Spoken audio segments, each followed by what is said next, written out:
Olá pessoal, José Eduardo Aronco aqui, analista CNPI da Suno, e hoje eu estou com uma presença muito especial. Estou com executivos do maior banco de investimento independente do país, o Banco BR Partners. Então estou aqui com o Danilo e com o Vinícius, dois diretores executivos do BR Partners. Sejam muito bem-vindos, muito obrigado pela presença de vocês. Obrigado, Zé Daronco. É sempre um prazer aí falar com vocês, falar com os clientes da Suno e contar um pouquinho aí do desenrolar, né, da nossa história no mercado de capitais brasileiro. Perfeito, pessoal. Então eu queria que você se apresentasse e comentasse um pouquinho das suas histórias no banco. Danilo, se puder comentar quem é você, quanto tempo está no banco. Legal. Bom, eu entrei no banco em 2013, eu entrei para ajudar na montagem da área de mercado de capitais e crédito estruturado. Foi bem no ano que a gente conseguiu a licença bancária e começamos a área do zero. E de lá para cá, a gente montou essa área que hoje faz emissões na área de dívida, né, na área de renda fixa, emissões de CRI, CRA, debênture de infra, etc., e faz operações de crédito também, principalmente depois que a gente fez o nosso IPO e aumentou o nosso PL. Perfeito. Vinícius, e a sua história? Bom, a minha história começou ali no IPO, né? Eu tive a felicidade de me juntar ao BR Partners em 2020, para justamente com esse projeto grande aí de ajudar no IPO da companhia. E tivemos a felicidade, né, de ter um IPO que saiu ali em junho de 2021. Já temos aí quase 3 anos de IPO e tem sido uma história para o mercado de capitais bem interessante, né?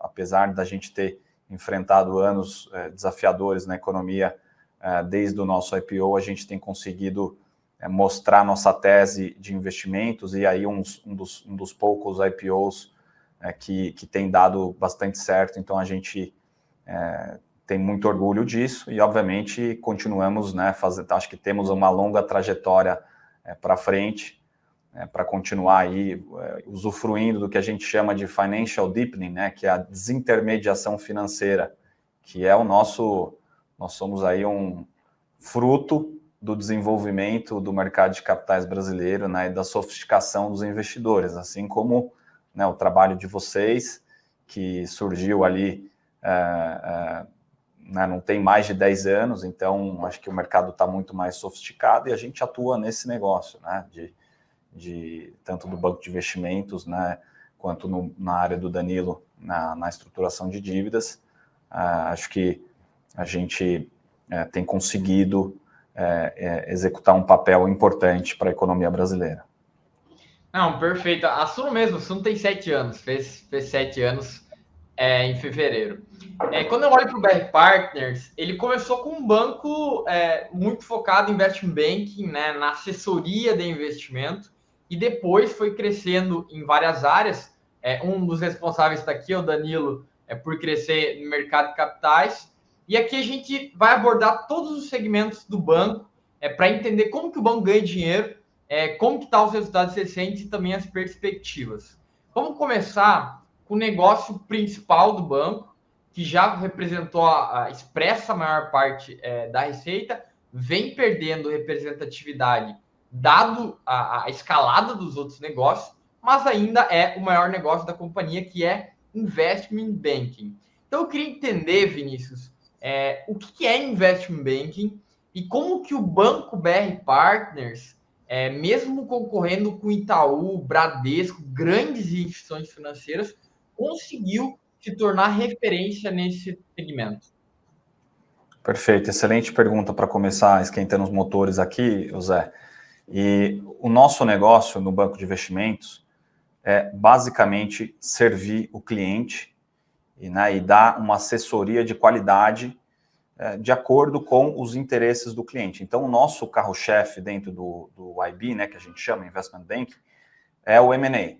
Né? Então, nós temos uma plataforma extremamente forte em assessorar empresas, executivos e famílias a realizar, vamos dizer, movimentos estratégicos, seja de venda ou compra de ativos. Então, nós somos remunerados nessa área quando a gente, né, ajuda, vamos dizer, uma empresa que está querendo expandir a sua atuação, comprar novos ativos, entrar em novos produtos, e aí a gente faz, vamos dizer, todo o mapeamento de possíveis targets, né, a serem adquiridos, e aí a gente faz todo o estudo de valuation, né, de avaliação das empresas, de diligência, né, que a gente chama de due diligence. A gente faz todo um trabalho muito bem alinhado aos interesses da companhia, que é o nosso cliente, e isso tanto, né, no M&A, tanto que a gente chama no buy side, quanto no sell side, né? Então, assim, a gente assessora bastante deals, tanto do lado, né, para empresas comprarem ativos e aumentarem sua participação de mercado, ou, de novo, né, diversificarem, verticalizarem seus negócios, ou também do lado do vendedor, né? Muita empresa que começa pequena e vai ganhando maturidade, e aí, né, às vezes a família quer realizar esse investimento, então a gente também assessora do lado da venda de ativos, de acordo com o interesse de cada empresa. A gente também tem outros serviços dentro do Investment Bank, né, que são importantes. Então, a gente tem um business forte de reestruturação também, e quando eu falo de reestruturação, é 100% assessoria, né? 100% advisory, ou seja, é uma receita, no fim do dia, uma receita de serviços.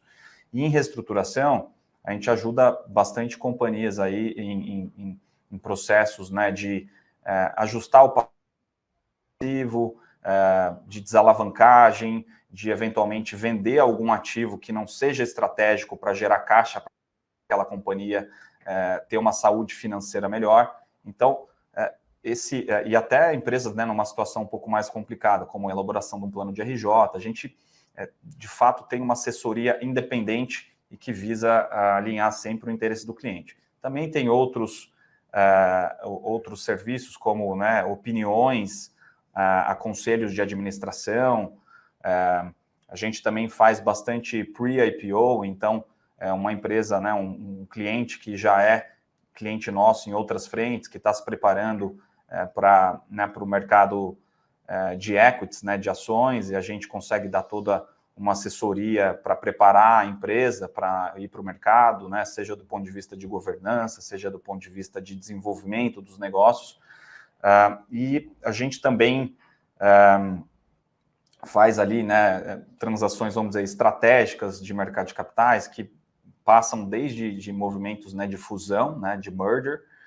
Então, muitas vezes você tem duas companhias que têm produtos diferentes e que, se juntarem, né, pode ter uma presença maior, uma competitividade maior no mercado. Então, a gente faz bastante mergers também. E aí, transações mais estratégicas, como vendas minoritárias de participação. No fim do dia, é um pouco desse, né, desse arcabouço um pouco complexo dentro do IB, que muitas vezes as empresas não têm times próprios, né, e precisam consultar um banco para pedir esse advice, né? Então, a gente consegue ser bem competitivo nisso, inclusive, né, competindo face a face aí, frente a frente com os maiores bancos do país, né, como o Itaú, como o BTG. Acho que o nosso negócio é um negócio que exige uma confiança, uma relação de reciprocidade muito grande, né? Então, nosso negócio envolve muita reputação dos executivos. Então, até brinco com os investidores que nós somos um negócio de CRM humano, né? Um grande diferencial está nas pessoas, está nos nossos sócios, nos nossos executivos que conhecem, né, que têm acesso às grandes empresas, às grandes famílias brasileiras. E uma vez que você tenha essa confiança, né, e está constantemente perto do cliente, levando ideias, levando discussões, você começa, né, a ter ali, vamos dizer, um deal flow, né, uma linha de transações, né, vamos dizer, um pipeline aí, significativo. Então, e lembrando, né, que a competição é feroz nesse mercado, não tem vida fácil, mas uma transação ela sempre tem dois lados, né? Então, por exemplo, às vezes nós estamos assessorando a venda de uma empresa e o Itaú e o BTG está na outra ponta, está assessorando o comprador.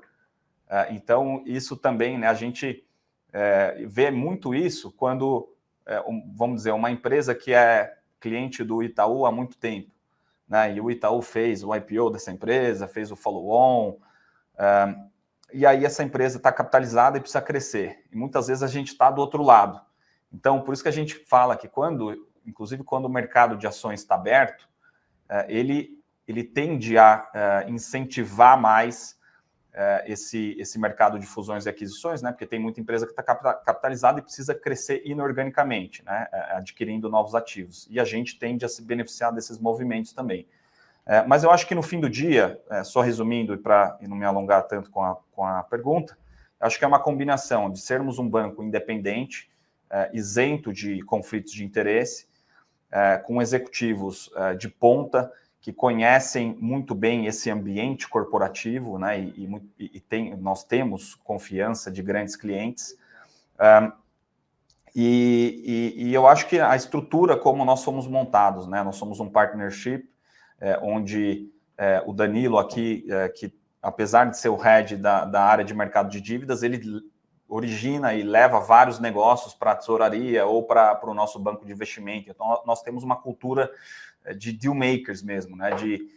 Porque no fim do dia, o alinhamento todo do partnership são os dividendos, né? Então, quanto mais as áreas se ajudarem, né? Quanto mais cross-selling a gente tiver, no fim do dia, os sócios vão usufruir dos dividendos, que inclusive são os mesmos dividendos que os minoritários recebem. Então, aquele pensamento de dono, né, Vinícius? Desculpa? Aquele pensamento que os colaboradores têm de dono, né? A visão de dono, eu acho que a partnership traz isso. Exatamente. Então, eu acho que é um pouco disso, tá? Um pouco dessa reputação, desse histórico das pessoas e da nossa cultura. E eu acho que o investment banking, ele é um negócio de confiança, né? Da mesma forma que você contrata um advogado, você tem que confiar que aquele assessor, aquele banco, ele vai tomar a melhor decisão para você. E às vezes, e o Vinícius pontuou isso sobre o conflito de interesse, um grande banco, uma grande instituição financeira, às vezes a área de crédito tem um interesse que é diferente dos sócios, daquele que estão vendendo. Então, às vezes, tem esse conflito. E o Banco BR Partners acabou crescendo muito, tendo essa independência, tendo esses executivos de mercado, e por isso acabou se tornando referência. Vinícius, a gente sabe que esse negócio é cíclico, né? Ele, quando o juros está muito alto, tem um arrefecimento da demanda, quando os juros cai, a demanda volta. O quarto trimestre, o banco divulgou um forte resultado. Queria entender, Vinícius, se foi algo pontual ou se o banco começa a colher os frutos da queda de juros e a gente pode esperar um bom 2024 para a área de investment banking. Zé, excelente pergunta. A gente viu, de fato, ali no quarto trimestre, uma virada de chave, que eu acho que foi a combinação basicamente de 3 pilares. Primeiro, que a gente vinha comentando que a gente estava com um pipeline muito forte, mas tinha muita coisa estacionada no parking lot, né? Represada, que estava aquele negócio que você está fazendo due diligence e aí você manda um e-mail e o cliente responde depois de uma semana. As reuniões entre as partes elas ficam mais espaçadas, o processo fica mais moroso. E aí eu acho que o fato de ter um legado, né, esse estoque que estava represado, e aí, obviamente, com o segundo pilar, que foi a inflação dando sinais de estabilização, e, obviamente, o terceiro pilar, que é o começo de um novo easing cycle, né? O que é o easing cycle? É um novo movimento de queda de juros, onde as empresas estão começando a se desalavancar, né? Estão, vamos dizer, gastando menos dinheiro, pagando juros e começando a ter margens um pouco melhores. E, obviamente, que, né, isso tende e a gente viu que isso começou a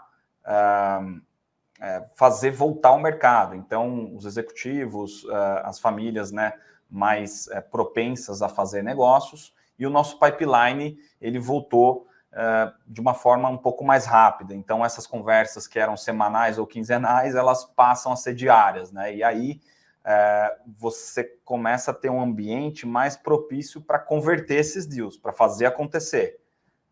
Então, até as transações mesmo mais importantes que a gente assessorou no final do ano passado, elas só aconteceram porque o mercado de capitais começou a voltar. Então, eram empresas que precisavam, vamos dizer, tomar dívida para fazer uma aquisição.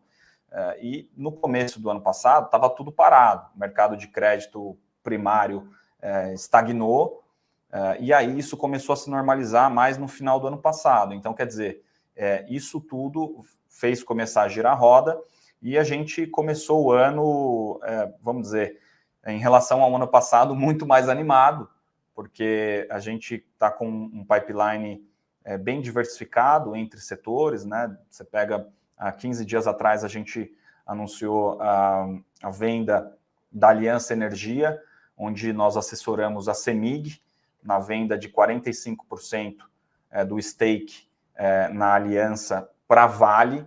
Então, foi um deal aí de quase 3 bi. Então, quando a gente pega, nós estamos com tanto, né, você olha, setor de saúde, setor varejo, real estate, o setor de financials e non-financials, né, quando você pega serviços financeiros como um todo, tem bastante coisa acontecendo. Então, o apetite do investidor para a realização de M&A melhorou bastante, embora, né, o mercado de ações não tenha voltado, né? Então, o que a gente vê é que se o mercado de ações voltar no final do ano, eu acho que isso pode dar um empurrão extra, pode dar um vento de cauda extra para buscar um resultado melhor, mas o nível de atividade que nós estamos vendo hoje é sem dúvidas melhor do que o ano de 2023. Perfeito. E até um fato muito interessante é que o banco, ele assessora as maiores companhias brasileiras do país, né? Então, o BR Partners participou, por exemplo, da parte da privatização da Eletrobras, mais recentemente da reestruturação da Americanas, da CVC. Então, isso é muito interessante, porque as maiores empresas do país procuram o Banco BR Partners para assessorá-los. Então, não são os clientes pequenas empresas que procuram o banco, são as maiores, né? Isso significa que, evidentemente, o banco tem muita expertise. Agora, quero falar sobre o mercado de capitais, vou puxar o Danilo para falar sobre isso. Começou a área do zero, e o BR Partners hoje já é um dos maiores players. Quando a gente fala de originação de CRI, de CRA, o BR Partners sempre figura no pódio, né, entre os 3 maiores originadores. E o que significa? Para o investidor que tem lá o fundo imobiliário de papel, que compra CRI, um Fiagro, que compra CRA, provavelmente tem um pezinho lá do banco BR Partners que originou. Então, eu queria, Danilo, que você me explicasse para os investidores o que é o mercado de capitais, como que o BR Partners se posiciona e gera receita com isso. Legal. Obrigado pela pergunta, Zé. Mercado de capitais nada mais é do que a gente, principalmente, aí eu vou fazer de uma maneira genérica, é você titularizar, né? Você criar um instrumento financeiro onde você faz a venda diretamente para o investidor, sem um intermediário financeiro, um banco, por exemplo. Então, quando um banco dá um empréstimo, basicamente ele capta recursos das pessoas físicas e empresta esses recursos, né, para as empresas e tudo mais. Mercado de capitais, no fim das contas, o papel seu é de fazer todo o arranjo, né, instrumental, ou seja, toda a parte legal, diligência econômica e legal, vamos dizer assim, a montagem do instrumento financeiro e a distribuição, seja para investidores profissionais, que são os fundos de previdência, etc., sejam para as pessoas físicas, principalmente os produtos mais incentivados. Nós começamos essa área do zero na BR Partners, logo que ela virou banco, né? A gente ficou operacional como banco em janeiro de 13, que foi quando a gente entrou lá, e a nossa ideia foi começar a montar produtos, principalmente para pessoas de alta renda, no primeiro momento. Então, naquele momento, os produtos mais consolidados era o CRI e o fundo imobiliário. O mercado brasileiro ele foi crescendo, foi se sofisticando, os fundos imobiliários foram crescendo, nós fomos crescendo dentro desse mundo também, e aí, falando de praticamente todos os instrumentos, todo ano que passava a gente acabava colocando o pezinho em algum instrumento, debenture, FDIC, CRI, CRA, debenture de infra, fundo imobiliário, FIAGRO, até a gente precisar de mais capital para poder aumentar o nosso volume de negócios, né? E por isso os recursos primários do nosso IPO foram super importantes, principalmente no nosso crescimento, né? Como o Zé colocou, apesar da gente ser um banco relativamente pequeno, né, em termos de PL e número de ativos, os nossos clientes são muito grandes. Então, ter um limite legal, né, ter um tamanho maior foi fundamental para baratear o nosso custo de captação e também para a gente poder operar com mais recursos, né, dentro das grandes empresas. Perfeito, perfeito. Recentemente, Danilo, o Conselho Monetário Nacional ele adotou algumas regras que restringiu a originação de CRI e de CRA. Eu queria entender se isso vai afetar o BR Partners, porque quando a gente pega o resultado do quarto trimestre, o mercado de capitais também tem retomado. Eu queria entender se isso vai ter um impacto negativo para esse ano. Legal, excelente pergunta. A verdade é que essa resolução do CMN, eu gosto de quebrar ela em duas, né? Os instrumentos de captação dos bancos, que é LCI e LCA, e os instrumentos de mercado de capitais, principalmente o CRI e CRA, onde ele acabou restringindo, vamos dizer assim, né, as formas de lastro que você pode usar para fazer a securitização, né? Falando em LCI e LCA, o impacto é positivo. Por quê? Obviamente, vários dos instrumentos, das formas de dar empréstimo que os bancos faziam anteriormente, passaram a não ser mais permitidas, principalmente em LCI, né? LCA já era uma resolução mais moderna e já tinha bastante restrições, mas mesmo assim, essa resolução acabou liberando muito recurso para o mercado de capitais. Acho que as notícias recentes têm mostrado isso, né? Os lastros de LCI e LCA caindo aí 50%, 60%, e isso tende a continuar. Esse efeito, ele foi, obviamente, intensificado pela reforma tributária que a gente teve no fim do ano passado, né? Onde o governo atuou ali em cima dos fundos exclusivos, o que acabou liberando também recursos para as pessoas físicas. Então, de uma certa forma, a demanda pelos instrumentos que nós montamos acabou aumentando, né? Então, você pode perguntar, Danilo, mas e como parte de financiamento do banco, né? A LC e a LCA acabou impactando? Sempre impacta, né? De uma maneira restritiva, mas no nosso caso, a parte de empréstimo, ela é muito mais para viabilizar o mercado de capitais do que um objetivo fim. Ou seja, a gente faz muito mais empréstimos pontes para viabilizar uma saída via debentures, CRI, CRA, FDIC ou qualquer coisa assim.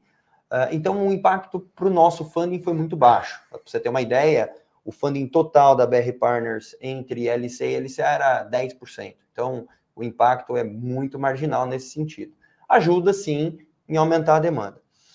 O outro lado que o CMN afetaria, quer dizer, a resolução afetaria, é a restrição de lastro, né? Nesse caso, nós fomos muito pouco afetados. Por quê? O principal foco da resolução foi acabar com os CRIs, principalmente de empresas que não eram imobiliárias ou que não tinham como destinação o imobiliário puro ou o agro puro, vamos dizer assim. Então, CRI de aluguel, então empresas que não eram ligadas ao setor imobiliário ou ao agro, acabaram tendo mais dificuldades e não conseguindo mais enquadrar dentro dessas operações, que eram operações muito focadas para a distribuição de varejo, né? Os investidores institucionais, eles já eram um imobiliário /agro puro sangue. Então, se você olhar, se você fizesse um teste, né, retroativo dentro da nossa originação dos últimos 10 anos e do nosso pipe, 2% do nosso pipe não existiria, né? Então, a gente conseguiria fazer o instrumento ainda assim, ou alterar e mudar e colocar da mesma forma. Então, a gente foi muito pouco afetado, né? E obviamente que a gente entende que essa resolução, apesar de restritiva, né, ela acabou sendo até positiva para a gente, se puder falar assim, em função da liberação de poupança de LC e LCA para dentro do mercado de capitais, e obviamente ajudou todos nós, inclusive todos os players de mercado, porque esses recursos acabam indo para fundos, né, acabam indo para FIAGRO, FII, etc. Então, acabou ajudando a todos nós aqui na margem.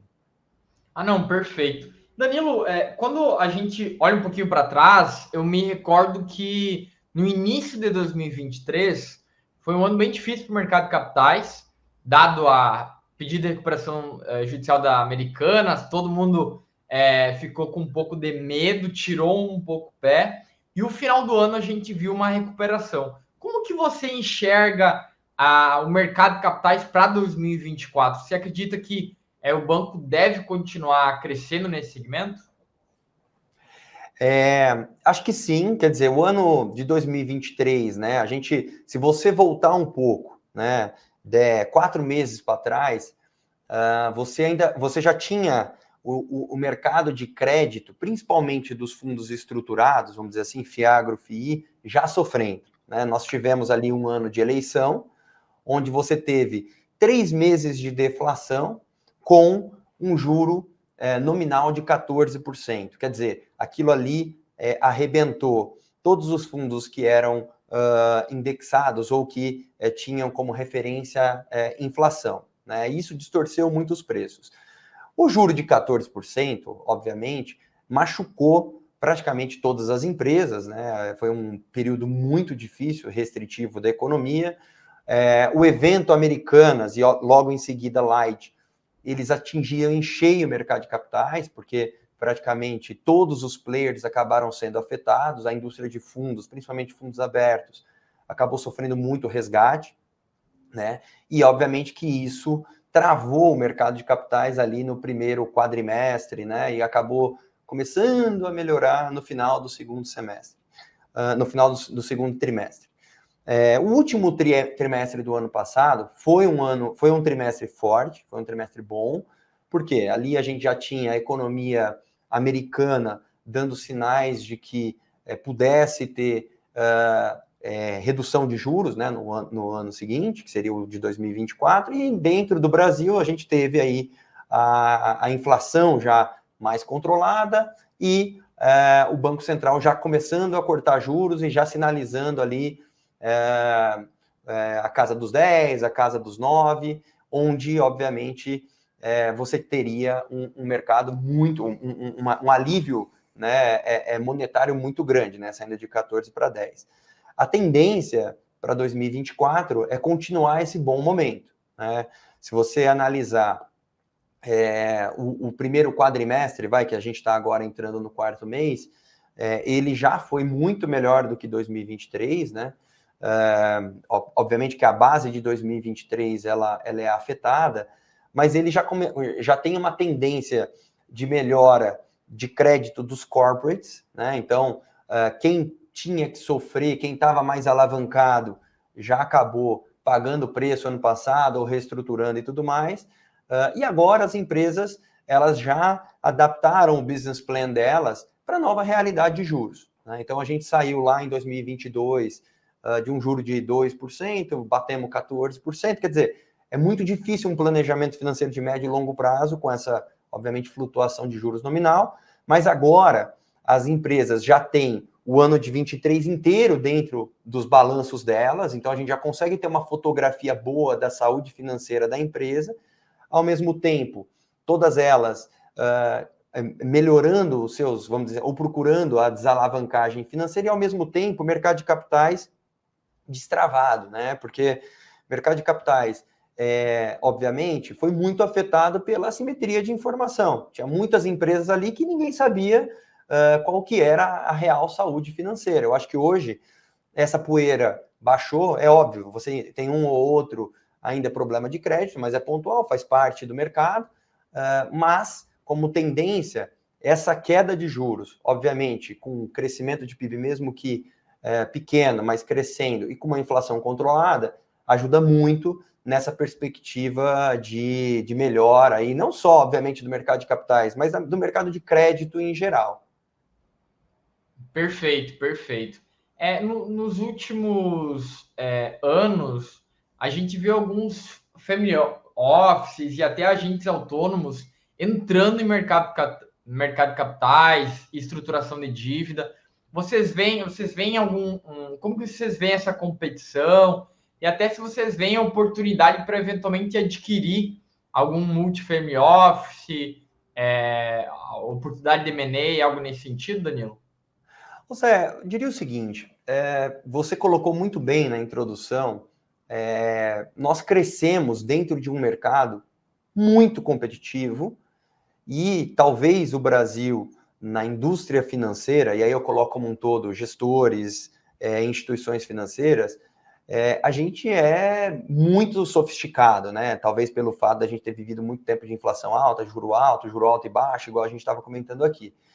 Então, a gente já nasceu num mercado muito competitivo, né? Nós começamos a nossa área de mercado de capitais no momento em que nem existia muito mercado de capitais no Brasil, né? E crescemos junto com o mercado, assim como várias assets independentes, research independentes, como foram vocês, quer dizer, isso não existia, né? E, obviamente, assim como vocês, todo dia surge um ou outro, né? Até porque, teoricamente, a barreira de entrada ela é relativamente simples. Você conhece tudo mais e você consegue ter acesso às instituições, quer dizer, você pode montar os produtos e, obviamente, se propor a fazer esse tipo de operação. Eu diria o seguinte, a competição ela sempre vai existir, né? Você sempre tem que estar ali com o olho na bola, como diz o Ricardo, nosso fundador, ouvido no trilho, vendo o que está acontecendo.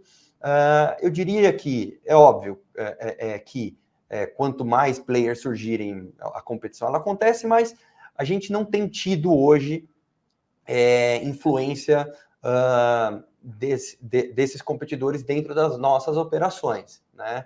Agora, é óbvio que a gente sempre tem que estar procurando fazer coisas melhores para os nossos clientes e tudo mais. Eu acho que onde que a gente se diferencia, como você perguntou ali para o Vinícius em relação ao banco de investimento.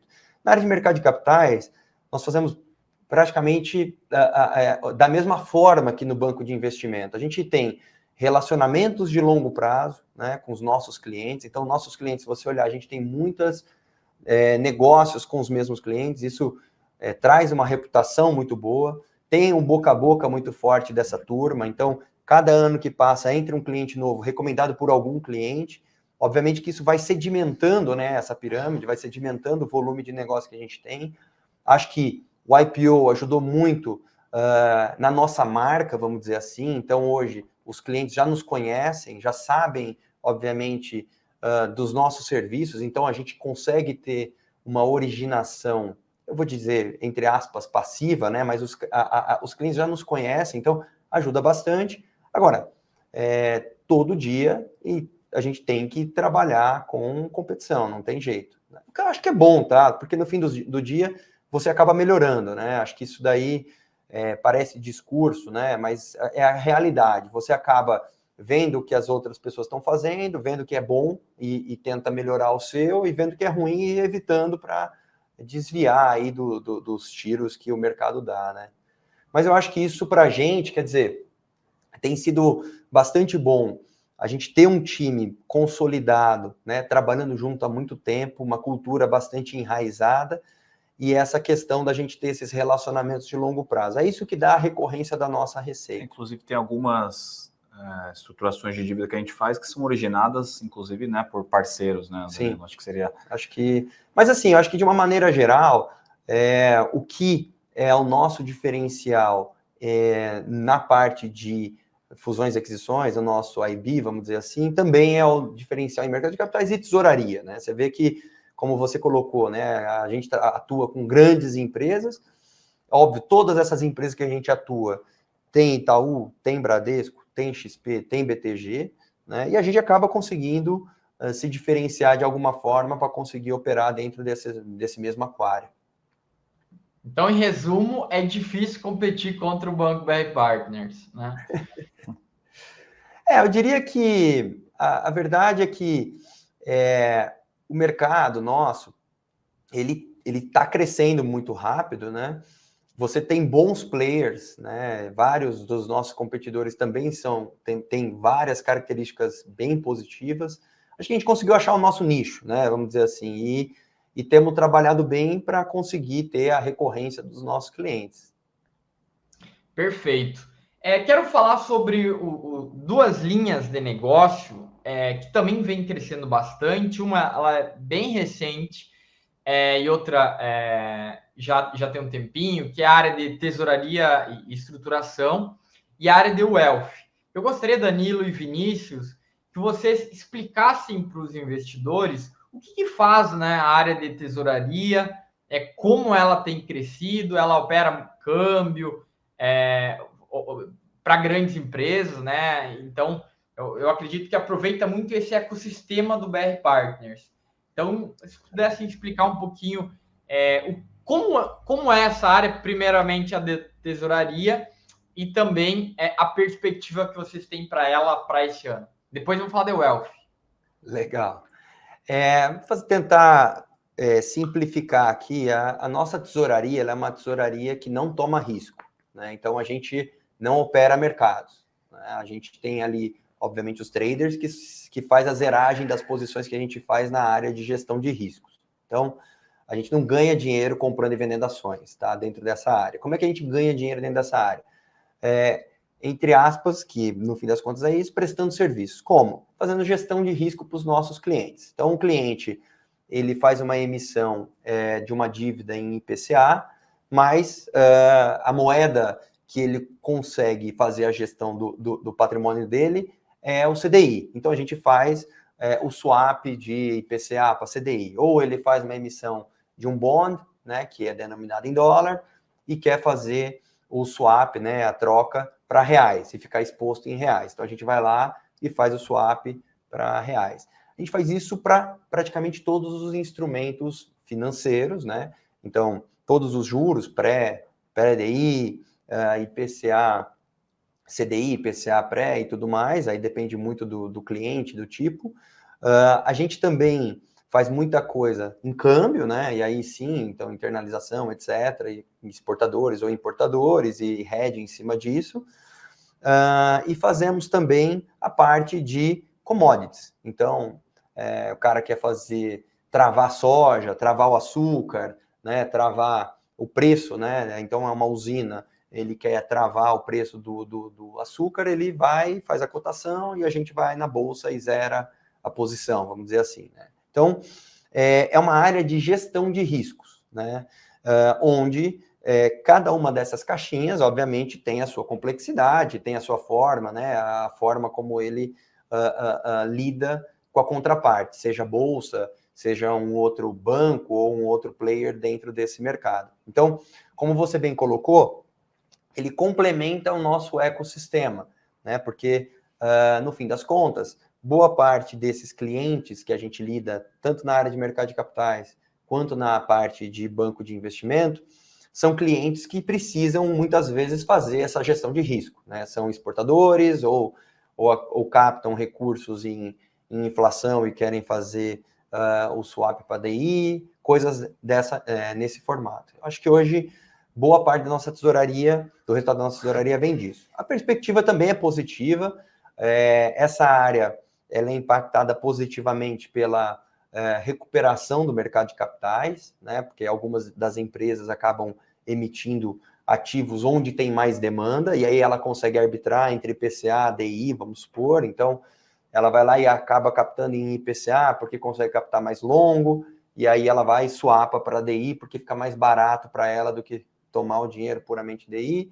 Então, é uma área que ela acaba sendo bastante beneficiada pela recuperação do mercado de capitais doméstico e internacional. Então, a gente viu aí recentemente também a área de bonds abrindo, né? E isso daí acaba também ajudando bastante essa área. Perfeito. Vamos falar de Wealth. A companhia, salvo engano, a Wealth entrou em operação no segundo semestre do ano passado. O Wealth, para quem não sabe, é um serviço que o banco oferece para gerir grandes fortunas, né?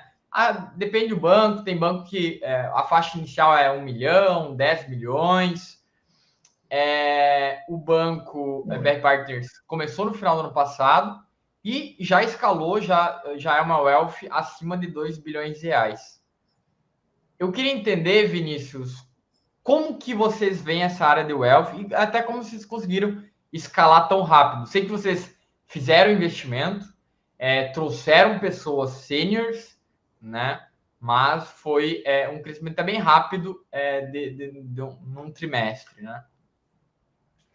Perfeito, Zé. Acho que primeiro é importante passar por que a gente resolveu entrar nesse negócio, né? Dentro da palavra que o Danilo usou, do nosso ecossistema, que é justamente, né, ter nós estamos dentro das grandes empresas, nós temos um diálogo muito bom com grandes empresários, com grandes famílias, e o nosso DNA, ele é um DNA de assessoria, né, de advisory. Então a gente falou, poxa, tem um elo que a gente pode abraçar e que faz muito sentido, que é prolongar a vida do cliente dentro do BR Partners através da gestão dos recursos, né, do patrimônio dessas famílias. Então, até mesmo por exemplo, no investment banking, quando a gente vende o ativo de alguma família, por exemplo, muitas vezes o relacionamento com o BR Partners acabava ali, né? E aí, obviamente, toda essa liquidez, esse dinheiro gerado ali pela venda do ativo, acabava indo para o concorrente, né? Para o Wealth do BTG, do Itaú, ou de boutiques renomadas que tem no nosso mercado. Então a gente falou, poxa, tem muita sinergia com o que nós fazemos, a gente estruturar uma área de gestão. Então, esse foi, vamos dizer, o mindset, o racional para a gente investir nessa área.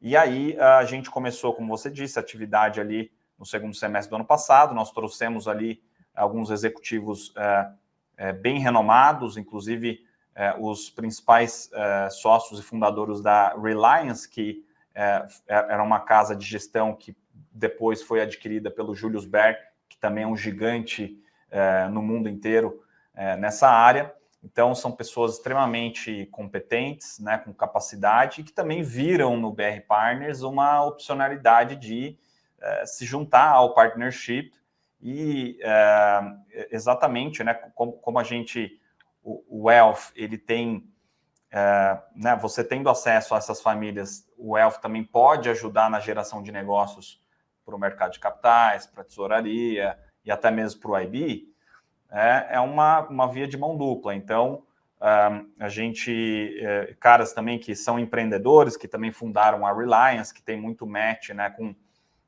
o próprio Ricardo Lacerda, que começou o negócio do zero. Então, a gente começou e tem, vamos dizer, essa área tem crescido de forma interessante, né?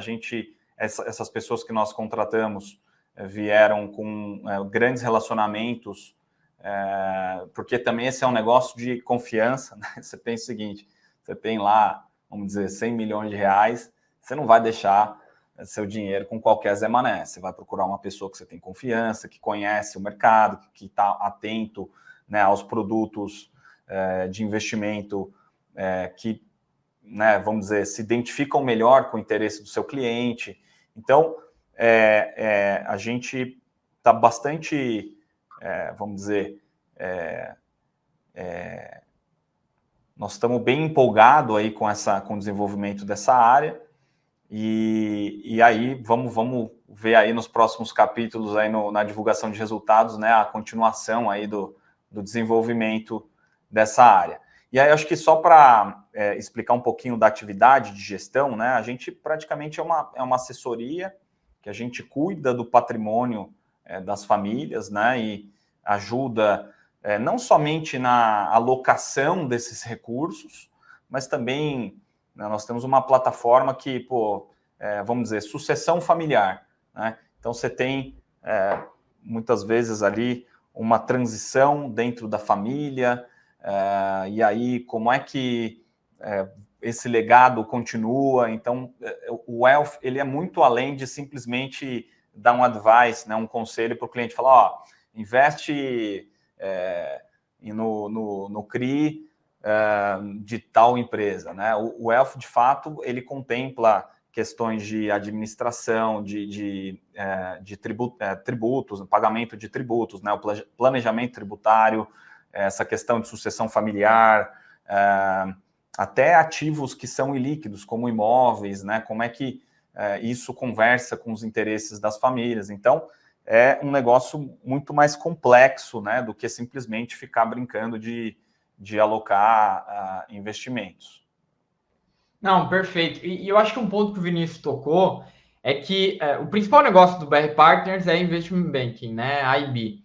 E no IB, no geral, quando acontecem eventos de liquidez. O que são eventos de liquidez? A pessoa, o empresário, vende a sua empresa e recebe dinheiro, né? Recebe a liquidez. E muitas vezes ele recebe alguns milhões de reais e esse dinheiro ia para outros bancos, né? Ia para o BTG, ia para a XP. Então, me parece que o BR Partners cria a área de Wealth como uma forma de sinergia com as outras áreas e não deixar esse dinheiro ir para os concorrentes, né? Então, tu fideliza, tu mantém o dinheiro em casa e gera receita. Quero fechar com a pergunta mais importante que os investidores têm, a gente sempre recebe aqui, que é sobre dividendos. Quando eu pego o dividendo por ação, o dividendo por unit do banco, a gente vê que todo ano o banco tem crescido o lucro e, obviamente, tem crescido o dividendo. Vinícius, Danilo, o banco vai continuar distribuindo dividendo, mantendo um payout elevado, de em torno de 50%, 60%, 70% para os próximos anos?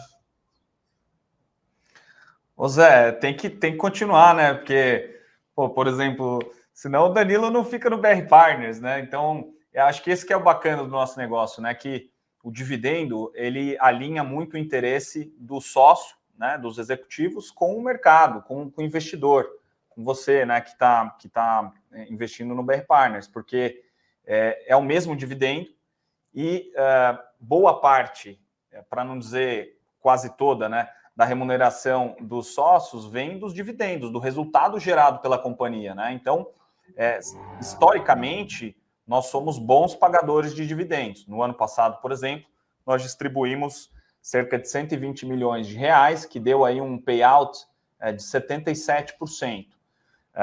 Para esse ano... Por ação é R$1,14, salvo engano, né, Vinícius? Exatamente. E para esse ano, acho que assim, né, precisamos ver um pouco também o que vai acontecer com a tributação dos dividendos, mas a expectativa é manter ali um range, né, uma banda entre 65% e 70% de pagamento de dividendos em relação ao lucro. E eu acho que só reforçando, né, acho que esse alinhamento ele é importante. Quando você, né, acho que a riqueza, vamos dizer, dos sócios é construída investindo na própria companhia. Então, a maior parte do patrimônio do Danilo está dentro do BR Partners. O dividendo é super importante para os sócios, né, terem liquidez, terem caixa, enfim. Então, por isso que a gente insiste tanto em... Nós somos uma companhia que precisa dar lucro, que precisa ser rentável, que precisa ter um ROI acima do custo de capital, porque senão você não consegue manter esse modelo, você não consegue reter os sócios, né? Então, acho que esse ponto é fundamental na nossa história.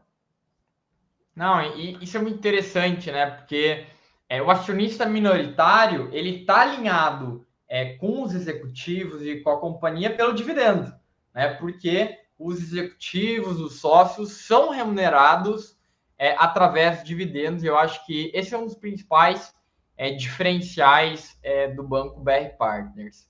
Então, para finalizar, eu quero agradecer a participação de vocês e queria deixar o espaço, Danilo e Vinícius, para vocês deixarem um recado para o acionista do Banco BR Partners. Recentemente, o banco teve uma valorização nas ações, né, refletindo o bom resultado, mas queria que você deixasse um recadinho para os acionistas, começando com o Danilo. Legal. Bom, pessoal, acho que a gente está bastante otimista para esse ano, né? Juros continuando caindo, deve buscar aí um dígito até o fim do ano.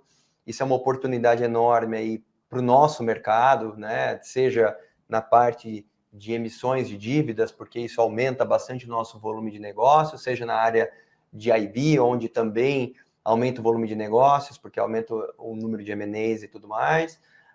Quer dizer, eu acho que essa perspectiva positiva macro de Brasil, obviamente, se os Estados Unidos continuarem, no mínimo, aí, nessa toada, acho que a gente tem uma grande chance aí de ser um baita ano, né, melhor do que 2023, e estamos trabalhando para isso, né? Estamos trabalhando para a gente ter aí um ano excelente para a gente. O que eu tenho a dizer é simplesmente repetir o Danilo. Então, acho que estamos super abertos aí para receber os investidores que tiverem dúvidas, entrar em contato com a gente. Nós somos extremamente abertos, né? A gente só está aqui onde a gente chegou hoje pela sofisticação do mercado, por terem investidores que acreditaram na nossa história e por ter parceiros como a Suno que, né, ajudam a promover empresas aí no mercado de ações. Perfeito, pessoal. Muito obrigado pela presença de vocês. E para você, investidor, se você quer saber mais sobre o BR Partners, coloca lá no Google BR Partners, relação com o investidor. Tem um contato, tem uma área de RI muito proativa que vai tirar as suas dúvidas. Se você gostou desse vídeo, deixa aqui nos seus comentários e até a próxima, pessoal.